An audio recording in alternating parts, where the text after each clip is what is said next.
Assalamualaikum warahmatullahi wabarakatuh. Hai.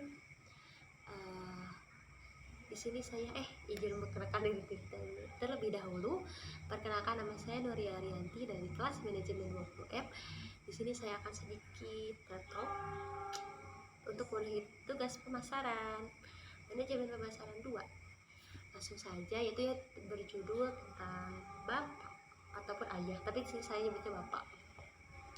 Nah, apa sih yang kalian pikirkan itu tentang bapak? Nah, kalau bicara tentang bapak, yang saya pikirkan itu orang itu sangat keras. Tapi dengan kerasnya itu merupakan rasa sayang kita kepada kita gitu. Rasa sayang bapak kita kepada kita. Nah, menurut saya lagi ya, dilanjutkan, menurut saya itu bapak saya itu baik hati. Tapi kalau misalnya sekalinya marah, pas itu waduh, udahlah, itu merupakan ancaman dalam hidup saya. Sampai takut gitu sampai keluar kamar kalau bapak saya marah. Nah, di sisi lain seperti sangat keras dan lain-lain. Sisi lain juga bapak saya itu orang itu asik. Selain asik, orang itu ramah, sangat santai, banyak bercanda, dan mencoba muda menurut saya ya, bisa menyesuaikan dengan lawan bicaranya. Nah, mungkin orang yang belum kenal ataupun orang yang baru melihat bapak saya akan beranggapan bahwa bapak saya itu galak, orangnya judes, jutek. Tapi enggak, memang enggak. Bapak saya itu banyak bercanda, tapi gimana situasi, kadang serius, kadang bercanda gitu. Nah, bapak saya itu mempunyai keinginan yaitu untuk melihat anak-anaknya itu sukses. Siapa sih yang tidak ingin orang tuanya melihat anaknya itu sukses semua? Itu sangat, ya Allah, sangat berat gitu bagi anak-anaknya untuk memenuhi impian kedua orang tua kita. Gitu. Nah, bapak saya lanjut lagi ya. Bapak saya itu mengajarkan kepada anaknya tidak membenarkan kesalahan, tetapi beliau mengajarkan bagaimana solusi mendengarkan kesalahan itu. Jadi bapak saya itu tidak membenarkan kesalahan, meskipun itu anaknya salah, tetap salah, seperti itu. Nah, bapak saya juga mengajarkan kepada anaknya agar tetap kuat jika terpa badai. Juga mengajarkan kasih sayang, juga mengajarkan sekecil apapun itu tentang kerja keras. Nah, bahkan bapak saya menitipkan pesan kepada anak-anaknya, dimanapun kamu berada, kapanpun kamu berada, dan dengan siapapun kamu berada, nah, dimanapun, kapanpun, dan siapapun kamu berada, attitude itu nomor 1. Attitude itu harus dijaga, attitude itu harus ditanamkan dalam diri kita, tidak boleh lepas. Seperti itu. Mungkin ayah saya atau bapak saya itu orangnya melawan, tapi bukan berarti melawan dalam kata artian apa-apa. Melawan di sini yaitu dengan melawan dengan penuh kesadaran tentang segala macam kesusahan. Beliau punya prinsip di dalam hidupnya. Dengan kata melawan tersebut, beliau kemudian sukses membawa keadaan keluarga menjadi lebih baik. Ya, walaupun banyak yang meragukan, banyak yang mencemooh, ataupun bahkan yang tidak percaya bahwa bapak saya itu akan mencapai impian tersebut, beliau tidak pernah menyerah untuk selalu mengejar impiannya, bahkan impian keluarganya, untuk menjadi lebih baik. Nah, prinsip yang ditanamkan dalam diri bapak saya, yang pertama itu mempertanyakan, yang kedua pendapat sendiri,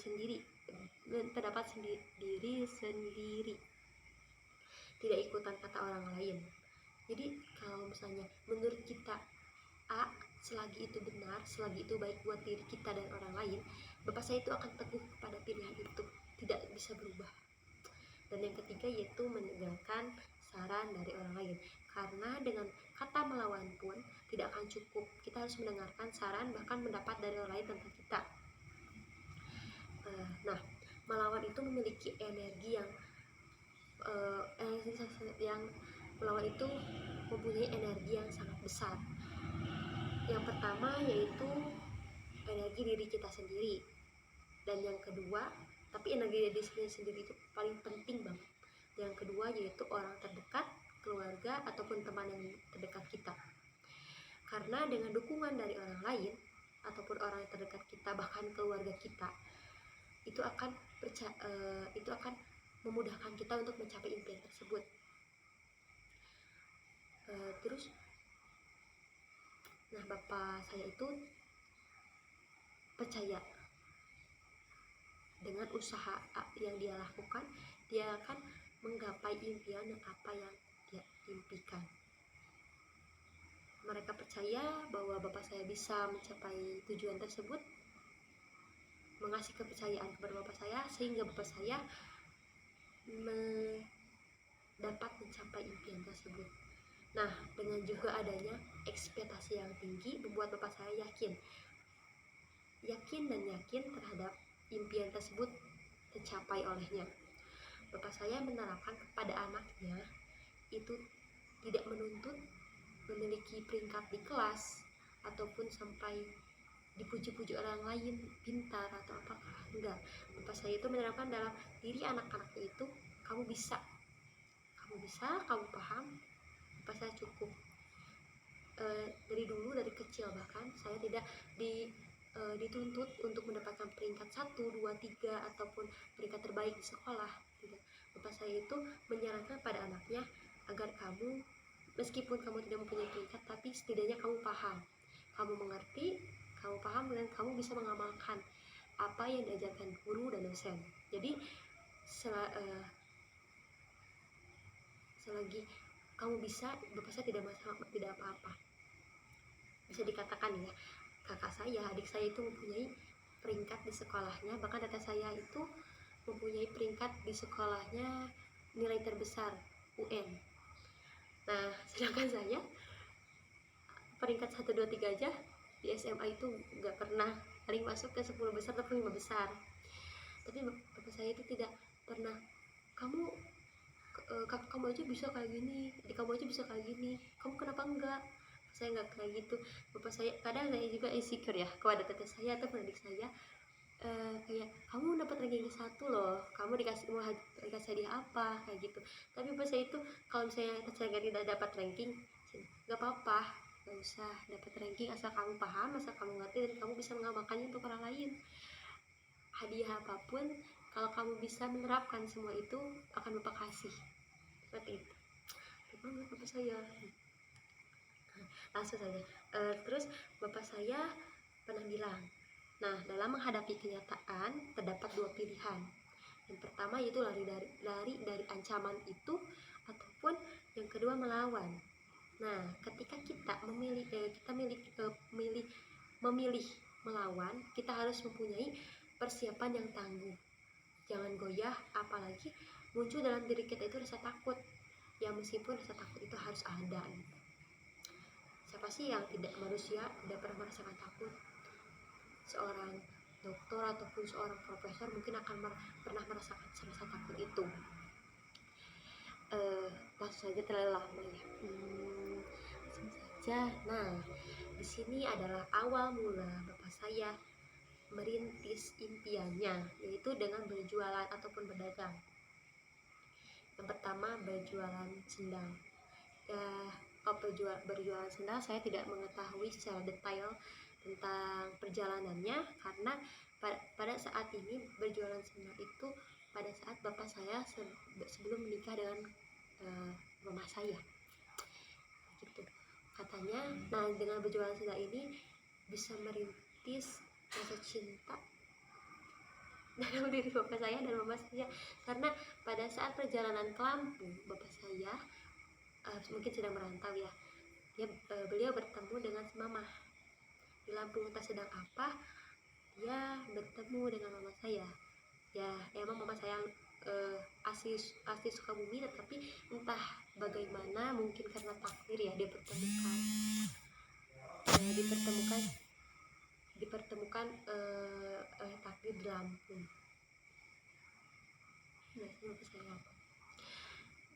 Terus yang kedua yaitu dengan berdagang malam keliling. Yang awalnya bapak saya itu ya saya melihat ya waktu saya kecil, dari saya kecil bapak saya itu berjualan pedagang balon keliling. Nah, eh, pada pada saya kecil, bapak saya itu eh, berdagang, menjadi pedagang balon keliling itu setiap hari itu naik angkot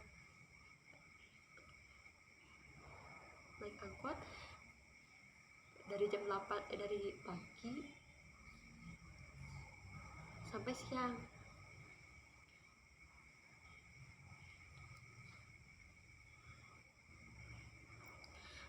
Bapak saya tidak pernah merasa capek, lelah, ataupun apapun itu yang dirasakan. Pulang ke rumah dia membawa senyuman.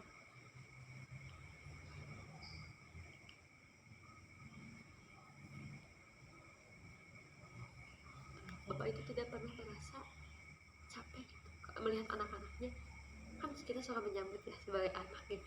Bapak pulang kerja, bapak gini-gini, bawa apa bapak, gini-gini. Setiap beliau pulang, beliau pasti membawa sesuatu, makanan ataupun minuman yang membuat anak-anak itu bahagia. Nah, awalnya sering berdagang itu naik angkot setiap hari, pulang dari berangkat pagi, pulang sore, suka berjalan ke pasar, sampai mungkin bapak saya dengan kepercayaan dirinya, dengan semangat berjuangnya, bapak saya sampai bisa, dengan penghasilan bapak saya berdagang balon keliling ini, bapak saya sampai bisa membeli motor satu motor untuk berjualannya, meskipun pada awalnya tidak membeli cash, tapi second dari orang lain. Tapi itu membuat anak-anak itu bangga dan keluarga itu bangga. Bapak saya bisa sampai begitu, sampai bisa membeli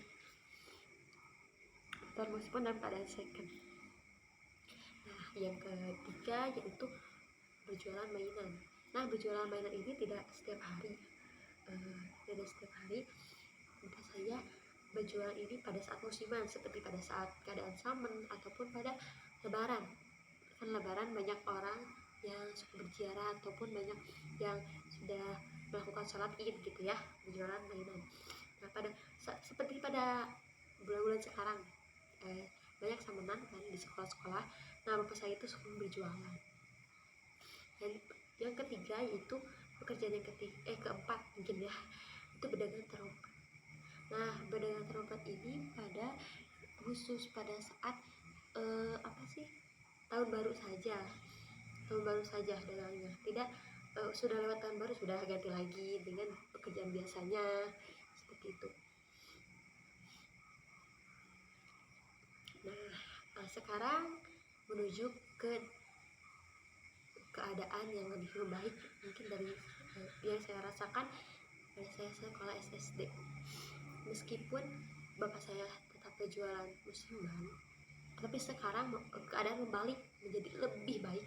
Menurut saya itu lebih baik lagi, lebih baik, karena keadaan sekarang itu bapak saya sampai mempunyai usaha yang tetap, penghasilan yang lebih dari sebelum-sebelumnya, sampai bapak saya itu memiliki pekerja ataupun karyawan untuk menegangkan dagangan bapak saya ya, dengan karyawan yang lumayan banyak ya, bisa dikatakan banyak menurut saya. Selain dari mencapai impiannya memiliki pekerja dan karyawan, bapak saya juga memiliki ladang pertanian ataupun perkebunan seperti sawah, lahan kebun seperti itu. Nah,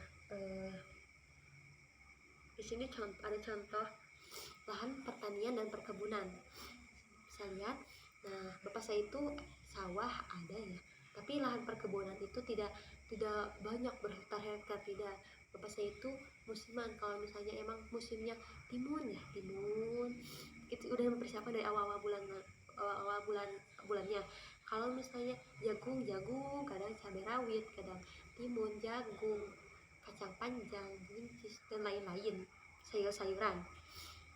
Karena juga kan bapak saya itu kadang collab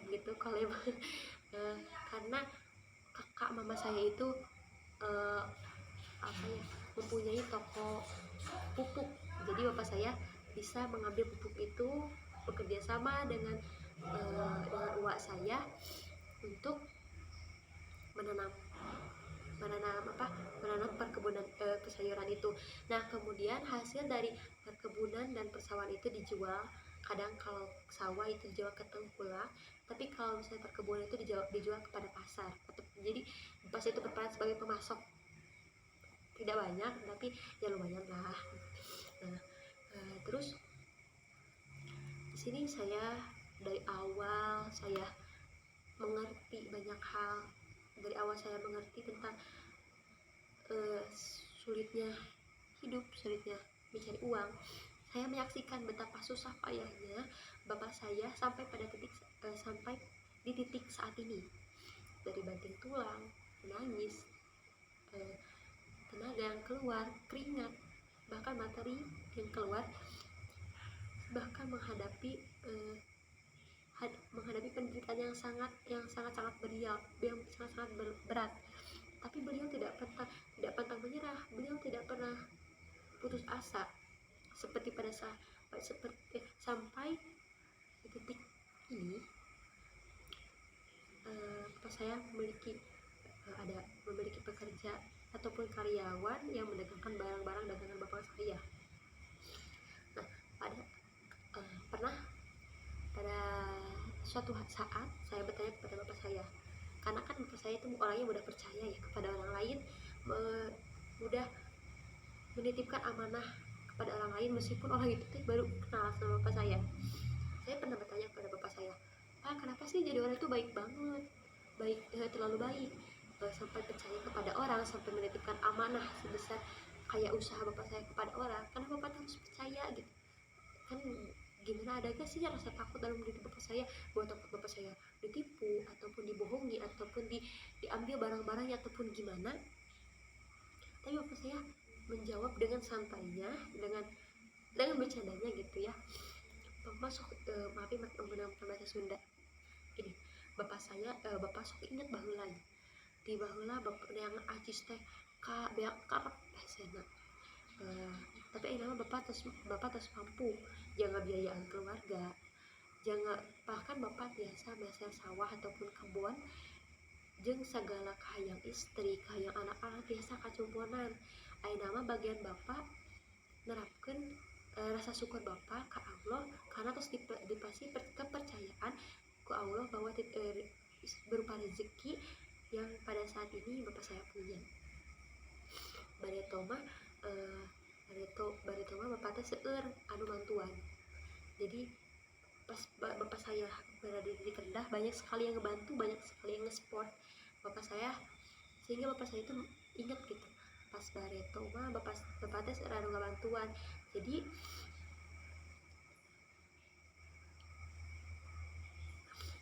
Jadi ayeuna mah bagian bapak anu bantuan, babaturan bapak anu kasusahan gitu.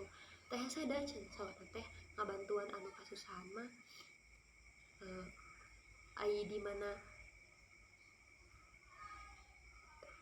utus ngabantuan pasti aya balasan ti Allah anu berlipat-lipat gitu. Nya urusan manehna tentang ngabohong ka bapak, urusan manehna teh ngajagaan amanah bapak, eta mah sanes urusan bapak deui saur teh. Eta mah urusan manehna sareng Allah. Jadi bapak mah hanya menang titipan ti Allah berupa rezeki. Bapak ina bantuan ka batur, ame ngamudahkeun batur mencari uang gitu dengan mudah tanpa harus mengeluarkan sepeser pun. Bapak, jadi di sini konsepnya teh gini, bapak pekerja bapak saya itu atau pekerja bapak saya itu tidak mengeluarkan sepeser pun uang. Semua barang-barang dagangan yang didagangkan olehnya dibiayai oleh bapak saya. Jadi bapak saya membeli barang banyak, kemudian didagangkan oleh orang lain gitu aja. Jadi pendapatannya dibagi dua gitu. untuk modal bapak saya, dan pendapatannya dibagi untuk ke karyawannya. Jadi kadang tidak tetap sih gimana penghasilan setiap hari, penghasilan masing-masing karyawannya gitu. Jadi saya bapak dilanjutkan lagi ceritanya tadi ya, bapak mah percaya ngasih kepercayaan kepada karyawan bapak karena bapak ngerasakan bahwa dengan kepercayaan orang lain itu akan membuat jiwa jiwa semangat kita itu membara gitu, dengan berupa kepercayaan dari orang lain. Bapak mah percaya bahwa karyawan bapak bisa, bahwa karyawan bapak jaga amanah bapak, manehna bisa bangkit jangan biayaan keluargana gitu, karena kepercayaan merupakan salah sahiji cara ajang ngabangkitkeun. Nah, sedikit cerita lagi nih tentang karyawannya. Mungkin saya tidak mewawancari setiap karyawannya karena saya cuma mengobrol biasa dengan karyawannya, mungkin sangat melekat dalam ingatan saya. Dan ceritanya itu gini, bapak saya itu tidak menawarkan bapak saya itu tidak menawarkan pekerjaan, tetapi bapak saya itu menawarkan sebuah bantuan kepada teman bapak saya yang awalnya teman bapak saya itu sebelum menjadi karyawan atau menjadi pekerja bapak saya itu awalnya itu seorang pengamen. Nah kan tahu ya, pengamen itu penghasilannya tidak tetap, kadang dapat kadang enggak, karena kan bapak saya itu melihat bahwa dia itu mempunyai keluarga yang harus dibiayainya, bahkan dia mempunyai anak yang harus disekolahkan gitu. Tidak hanya dengan penghasilan mengamen itu, ya emang rezeki orang itu sesuai dengan diatur oleh Allah dan sesuai dengan kerja kerasnya, jadi tidak bisa diukur. Tetapi kalau misalnya dilihat dari penghasilan pengamen itu karena kan sedikit ya, tidak menetap juga kan, sedangkan di rumah ada keluarga yang harus dibiayai dan dinafkahi. Nah mungkin bapak saya kasihan ataupun apa, kemudian bapak saya menawarkan menawarkan bantuan, gimana nih ini mah gitu ya, gimana nih kalau misalnya kamu menjaga dagangan bapak saya dari jam 8 sampai siang, kan lumayan ya, di pasar kan banyak ibu-ibu, bahkan suka ibu-ibu banyak bawa anak nih, suka kadang beli kan ke dagangan bapak saya dari jam 8 itu kan rame-ramenya sampai siang. Nah di sana kamu akan mendapatkan penghasilan itu jadi dibagi dua gitu, modal nak jang bapak lebihnya gaya dicanda kelawe jang keluarga gitu. Terus nah yang awalnya bapak saya menawarkan satu orang itu, kemudian semakin kesini jumlah pekerja atau karyawan itu semakin bertambah. Mungkin dari yang saya tahu lagi ya, karyawan yang lain itu dapat informasi dari karyawan yang pertama ini bahwa ini adalah pekerjaan daripada gini wae tepuku, mending ikut kerja sama saya, ikut mendagangkan barang bapak saya kayak gitu. Terus yang alhamdulillah semua karyawan saat ini yang sedang bekerja di bapak saya itu orang-orangnya amanah, dapat dipercaya, jujur juga. Tapi kadang bapak saya juga mengalami kerugian sih. Jadi kadang ada temen-temennya mungkin yang masih kurang bersih ataupun kurang menjaga amanahnya, kadang barang-barang dagangan bapak saya itu rusak karena kehujanan, karena kepanasan kan, kalau mainan kepanasan rada gimana ya gitu cepat rusaknya. Nah kadang bapak saya juga mengalami kerugian dari sana, tapi bapak saya tidak pernah nyuruh gantiin, ini loh ini rusak kamu ganti, enggak. Bapak saya oh ya udah nggak apa-apa, selagi bapak saya bisa memperbaiki itu, selagi bapak saya bisa mengolah lagi ya nggak apa-apa, gak jadi masalah. Tapi ya pasti harus ada kata maaf kemarin ya begitu. Nah ada quotes dari bapak saya sedikit tapi sangat bermakna menurut saya. Kayaknya katanya gini, menjadi seorang pemimpin itu dimulai memimpin diri kita sendiri. kamu jangan sok-sokan memimpin kalau kamu belum bisa memimpin diri kamu sendiri. Seperti itu kata-kata bapak saya. Kadang saya juga suka tertampar ya dengan kata-kata ini, karena kadang saya itu suka pernah pernah dipilih kamu jadi ketua pelaksana acara yang besar di kampus. Saya tidak mau karena saya belum bisa memimpin diri saya sendiri.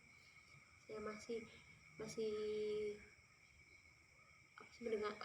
ikut-ikutan orang lain, belum teguh pendirian saya. Jadi saya kadang tidak mau karena pernah ingat kata-kata bapak saya, menjadi pemimpin itu dimulai dari memimpin diri kita sendiri. Tapi pada saat itu saya belum bisa memimpin diri sendiri. Dan saya tidak percaya diri untuk menjadi seorang pemimpin itu. Tetapi mendalam sih ya, sampai saya nangis karena kalau menceritakan tentang orang tua pasti aja nangis gitu. Nah, mungkin cukup sekian yang dapat saya sampaikan. TED Talk kali ini yang menurut saya sedih. Pada saat saya membuat PowerPoint juga saya nangis karena mengingat betapa gigihnya bapak saya untuk mencapai impiannya, betapa gigih bapak saya sampai untuk mencapai untuk berada di titik ini, yang membuat keluarganya bahagia, yang segala keinginan anak-anaknya, segala keinginan istrinya dilaksanakan. Itu sangat berkesan bagi saya. Mendengarkan cerita ini saya aja sampai nangis. Terus mendengar bapak saya gini, awal-awalnya gini. Nah kamu cuma sampai saya kamu tuh jangan pantang menyerah, kamu jangan bilang capek, ginilah gitulah. Jika kamu lelah, ingatlah ada keluarga yang menanti kesuksesan kamu.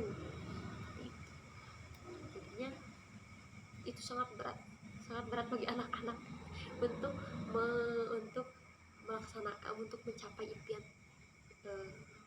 kedua orang tua untuk menjadi sukses. Tapi itu juga menjadi dorongan diri saya untuk lebih semangat lagi, untuk semangat mencapai cita-cita saya. Udah, mungkin cukup sekian yang dapat saya sampaikan. Kurang lebihnya mohon maaf, ataupun ada kata-kata yang sulit dimengerti atau dipahami, mohon dimaafkan. Terima kasih. Assalamualaikum warahmatullahi wabarakatuh. Oh iya, mohon doanya ya, semoga kedua orang tua saya diberi kesehatan selalu. Bye bye.